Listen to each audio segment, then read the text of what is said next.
सुप्रभात। परमात्मा की गृहस्थी, परमात्मा की गृहस्थी। ये संसार प्रभु ने बनाया, प्रभु का है।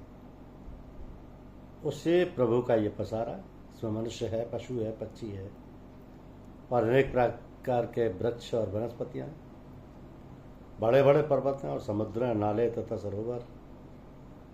ये सब तो सारी रचना हमारी इस पृथ्वी की हैं, जिन्हें हम सब लोग देखते, पढ़ते और सुनते हैं। तो इस संसार के परे और ना जाने कितने लोकांतर, जिस प्रकार ये सूर्य, चंद्र और तारागण हम लोग देखते हैं, ऐसे ही अन्य लोकांतर में भी उन लोकों में भी प्राणी बसते हैं और उनका जीवन हमारे जीवन से उत्तम, सरल और अनुपम है। उसके विषय में हम लोगों को कभी कभी महापुरुषों की वाणियों द्वारा सुनने को मिल जाता है। कहीं कहीं शास्त्रों में यत्र तत्र उनकी चर्चा है।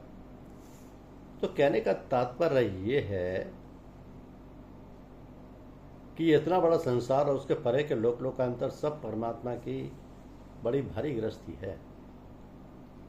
सारे प्राणी मात्र उसके पुत्र कलत्र हैं। सारा का सारा उसी प्रभु का है और वही सबका भरण पोषण और उनकी सुख सुविधाओं की सारी व्यवस्था करता है। उसी प्रभु ने हम लोगों को भी हम सबके भाग्यानुसार, अथवा यूँ कहिए कि सबकी शक्ति और सामर्थ्य के अनुसार गृहस्थी का भार सौंपा है। सौंपा ही नहीं, बल्कि यह सब वो देखता भी है कि हम उस गृहस्थ कर्म का पालन किस रीति से करते हैं और कहाँ पर क्या त्रुटि करते हैं। तो गृहस्थ धर्म का पालन कोई अपनी मनमानी नहीं है और ना ऐसा समझना चाहिए। जिसने ऐसे अपना समझा उसका ठिकाना लगना कठिन है। वैसे भगवान का, प्रभु का समझकर सच्चे मन से, शुद्ध हृदय से पालन करे और सभी प्राणियों की देखरेख करे। और जब प्रभु का है तो प्रभु रूप है। यदि इस प्रकार समझकर सेवा भाव से सारे काम करे तो ऐसी सेवा प्रभु की सेवा होती है। और प्रभु की सेवा, प्रभु की याद, यही तो सच्ची पूजा है, सच्ची उपासना है।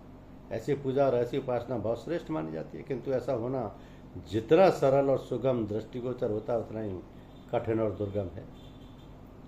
तो मनुष्य धन और माया के चक्कर में फंसकर न जाने कहाँ जा अटकता है और दिन और रात 99 के चक्कर में पड़ा रहता है।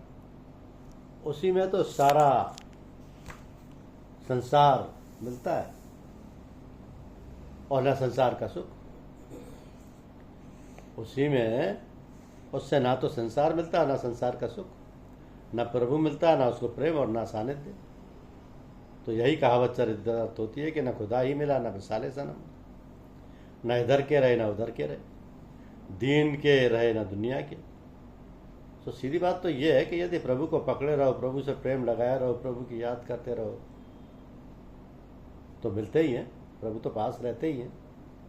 उनके साथ ही साथ उनका जो संसार है, उसका जो वैभव है, वह भी उनके साथ साथ पीछे लगा रहता है। दीन और दुनिया दोनों हस्तमल कवत हाथ में आ जाती और असली आनंद व सुख प्राप्त हो जाता है। तो गृहस्थ धर्म में रहकर मनुष्य ये सब कुछ प्राप्त कर लेता है, जिसको बड़े बड़े ऋषि मुनि और महात्मा लोग सैकड़ों वर्षों की तपस्या तथा ध्यान धारणा और समाधि द्वारा प्राप्त करते हैं। धन्यवाद।